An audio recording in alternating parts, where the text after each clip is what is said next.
Palapakan po natin, Senator Manong Johnny Singso! At sa mga pagkakataon po ito, mga minamahal ko po natin ang tatay, ibibigay ko na po sa inyo ang ating pong susunod na tagapagsalita. Pagkatapos sa kanyang termino bilang konsihalan na ang sino-sino, matutuloy na isang halimbawa ang ehemplo ng isang kalulit na paglilingkod. Ang muling magbahagi upang magpapatuloy ang lasin ng magaganda ng kabilaan at pangarap sa ating distrito. Check ang mula sa puso ang servisyo para kapagpunan. Walang wifi. Kung may wifi lang, magpapadala ko sa inyo para umandar, makita nyo. Sa inyo, Bibang.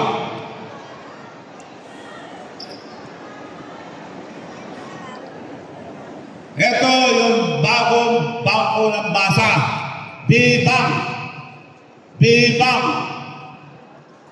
Bibang, makikita nyo ito sa telepono nyo sa Pasko. Makikita nyo ito. Meron tayong bangko sa Amerika. Mahirap gumawa ng bangko sa Amerika, dadaan ka sa karayom.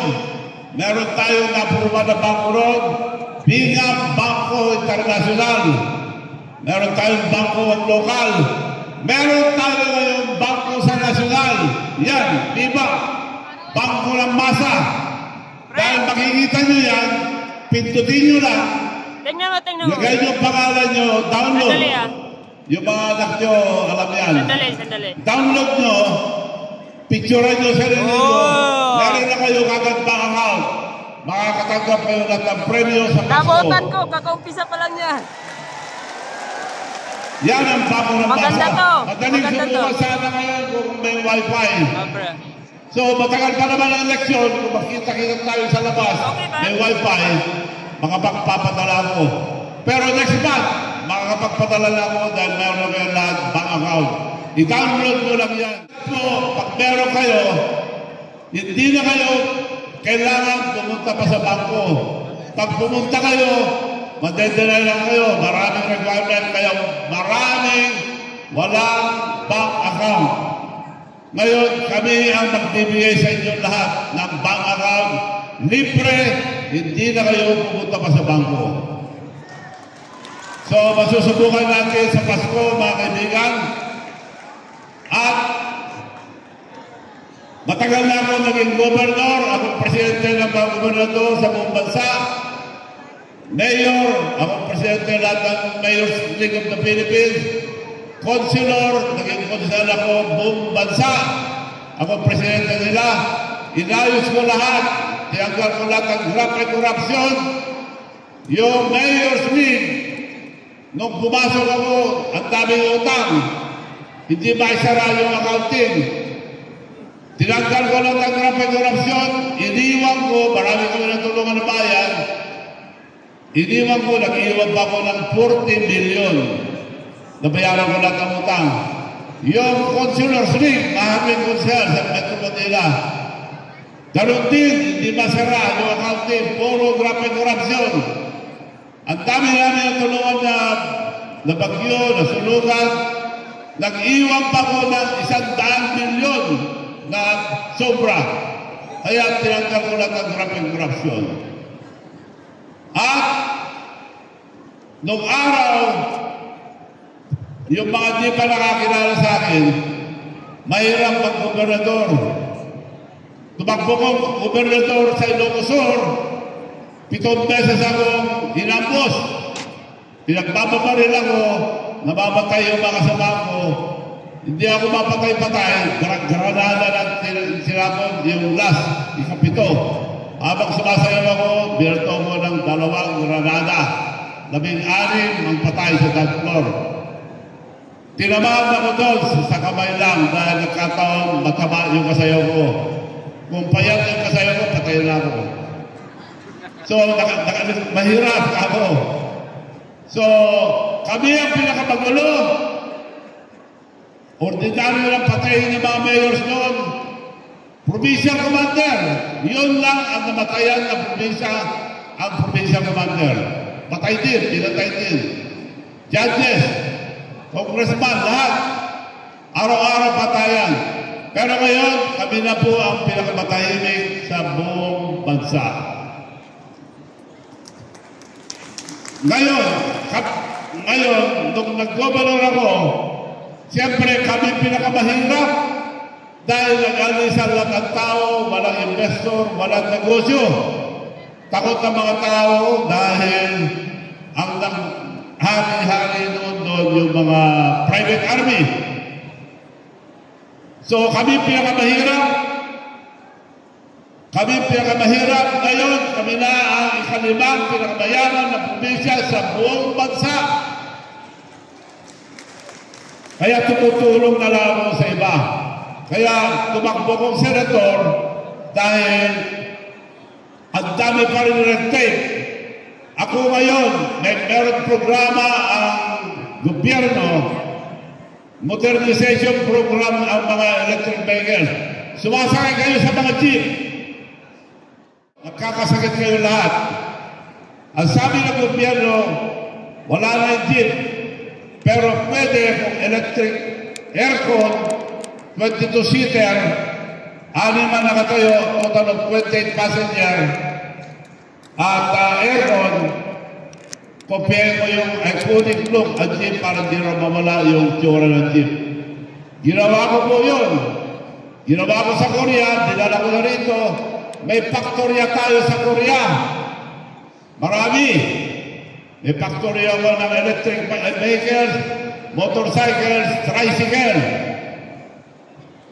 At sinabi ko, yung mga drivers, hindi makakuha ng electric vehicles dahil pinapadala sa bangko para umutang.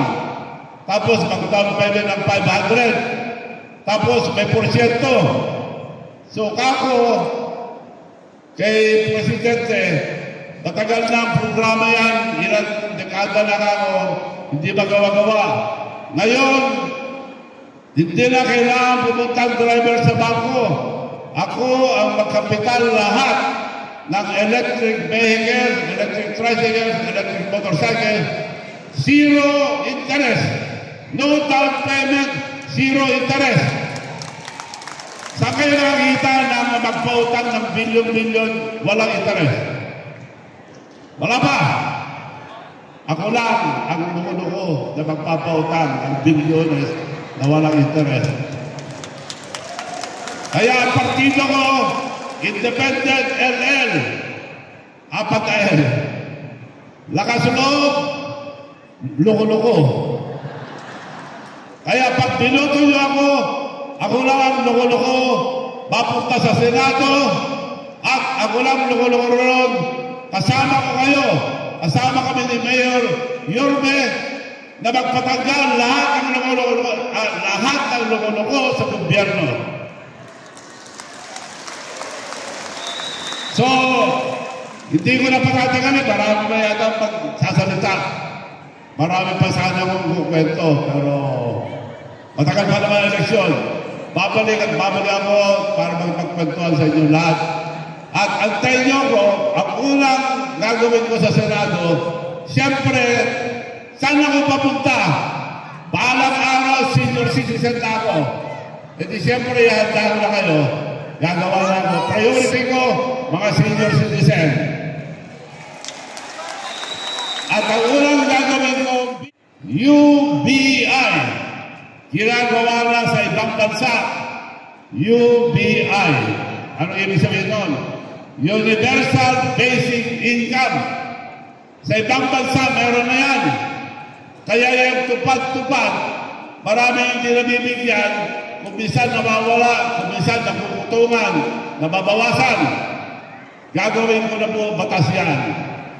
Para lahat, iboto nyo yung mga politiko, meron kayo. Yung UBI, gagawin ko ng batas, Chabit, pangalan niya, Chabit 500. Ibig sabihin doon, 18 years old, below minimum wage, hanggang habang buhay, magkakaroon kayo ng 500 buwan-buwan. Yan, gagawin natin batas. Una lang yun. Marami pa sana, pero baka hindi yung boto, kukopyan lang ng iba. Pero nasisiguro ko mga kaibigan, dahil sa susunod na buwan, marami tayong gagawin para sa overseas workers, sa maliliit na negosyante, maraming ilalabas, libre lahat, yung credit card, bank account, marami tayong gagawin. Kaya sa tulong nyo, kasama ko si Yorme na magbibigay ng maraming tulong pa sa tao dito sa Maynila. Kaya ngayong gabang, nagpapasalamat na po ako sa inyo, mga soon to be, ay hindi, ako pala soon to be, senior citizen. Kayo mga senior citizen, ako soon to be. Kaya wala pa ako, 41 na ako eh. So, malapit na. At asahan mo, priority po kayo sa akin at ako, binuto yung senador. Maraming salamat sa inyo lahat. Maraming salamat po natin, Senator Manong Johnny Singson. At sa mga pagkakataon po ito, mga minamahal ko po nanay at tatay, ibibigay ko na po sa inyo ang ating pang susunod na tagapagsalita. Nakapaglingkod at nakapagtapos sa kanyang termino bilang konsehan na ang 5 distrito. May tutuloy na isang halimbawa ang ehemplo ng isang kalulit na paglilingkod. Ang muling magbali upang magpapatuloy ang nasunod na magaganda ng kadilanan at pangarap sa ating distrito. Check ang mula sa puso ang servisyo para kapagtunan